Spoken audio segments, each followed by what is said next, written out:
গরমের মধ্যে গৃহিণীরা যে রান্না করে খাওয়ায় তারা কিন্তু যোদ্ধার থেকে কম নয়। আসসালামু আলাইকুম, সবাই কেমন আছেন? আশা করি সবাই ভালো আছেন।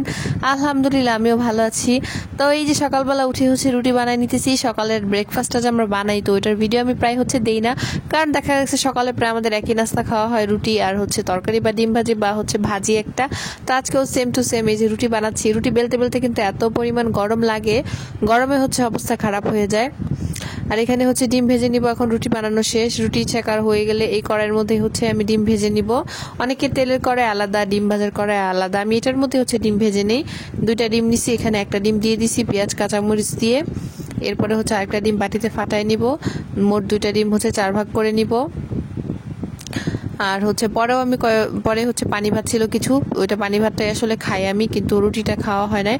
পানি ভাত যে ছিল আমার মনেই ছিল না, ঘরে আসার পর দেখি যে ঘরে পানি ভাত রয়ে গেছে। তো ডিম ভাজা দিয়ে কিন্তু পানি ভাত খেতে ভালো লাগে।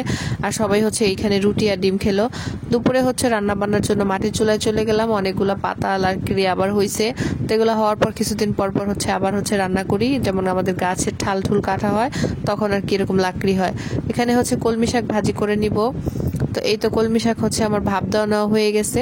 এখন নামায় নিলাম, আরেকটা কড়াই দিয়ে দিছি। যে কড়াই ভাজাভাজি করা হয়, এই কড়াইটা মাটির চুলারই, কালো হয়ে গেছে, অনেক আগের কড়াই।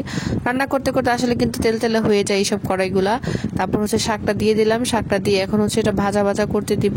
কয়েকদিন ধরে তো টাইমই পাচ্ছি না, মনে পেজে সময় দিলে রান্না বান্নায় দেরি হয়ে যায়, রান্না বান্নায় দিতে গেলে দেখা যায় যে পেজে টাইম দিতে পারি না, এরকম একটা অবস্থা হয়ে যায়। এটা মনে হয় সব গৃহিণীদেরই হয়। আর শাকভাজিটাই চুলায় বসায় রেখে এখানে তরকারিগুলো আমি ছুলে নিব।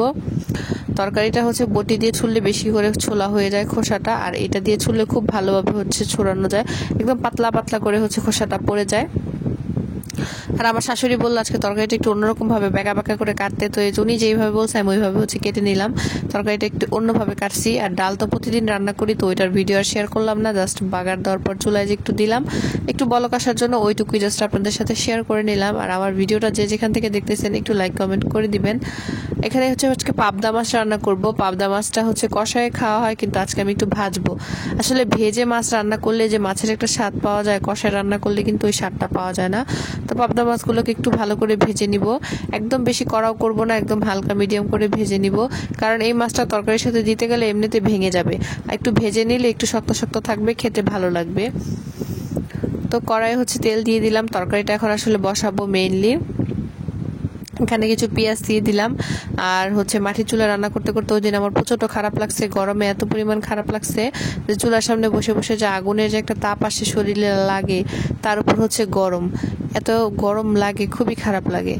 তো আসলে কি করার, এখন আর কিছু করার নাই। যেগুলো হয়েছে এগুলো তো ফেলে দেওয়া যাবে না, লাকড়ি খড়ি ওগুলো দিয়ে রান্না করে শেষ করে ফেলতে হবে। আর একটু টাইম নিয়ে রান্না করতে আসতে হয়, কারণ এখানে একটু সময় লাগে রান্না করতে। গ্যাসে যেমন চুলা নিভে দাও, যখন খুশি তখন কি দাও, হয়ে যায়। আর এখানে বসে বসে চুলা জাল ঠেলতে হয়। যাই হোক, আজকে ভিডিওটা ভালো লাগলে সবাই শেয়ার করে দিবেন।